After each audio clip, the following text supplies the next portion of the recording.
Hello guys, good morning. For today's video guys, magluluto na naman tayo ng pancit canton with bihon. Ito ay full video guys. Yan, ginisa ko na yung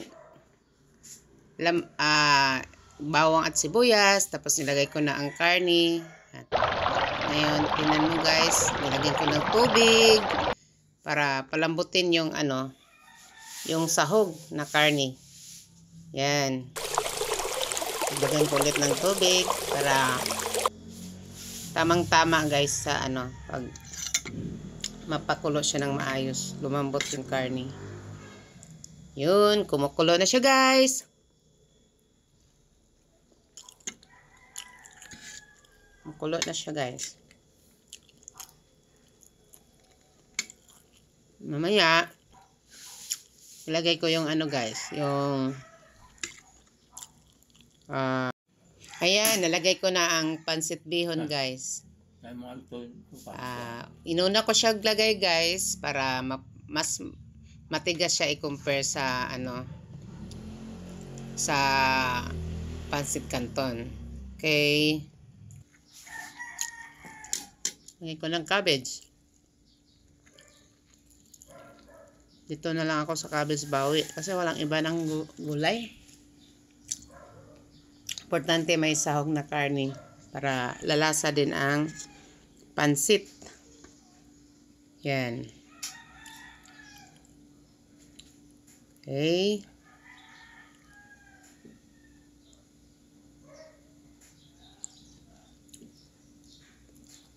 Yan. Haluin natin maayos. Mix para pantay yung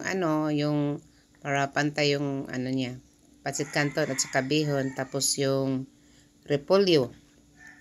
Yan. Actually, ang repolyo mabilis lang tumaluto, 'di ba? Mabilis lang tong repolyo, half cook lang yan eh. Yan. Ang nauntag pansit.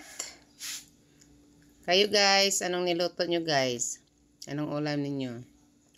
Kagandahan pag magluto akong pansit guys, hindi ako dismayado kasi alam ko paborito din sa mga bata ang mga pansit.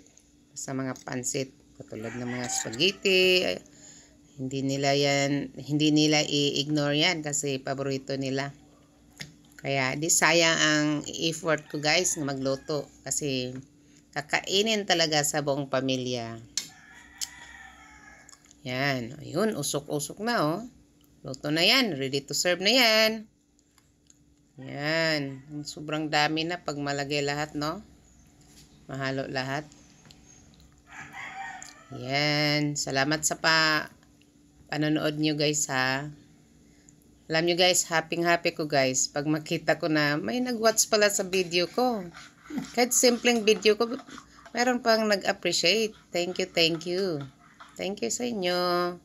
Mga ka-viewers, followers, friends, lahat ng nanonood ng video ko sa buong mundo. Thank you, thank you. Kumusta kayo dyan? Yan. Mahilig ba kayong ganitong mga ulam guys? Ganitong ulam? Sure.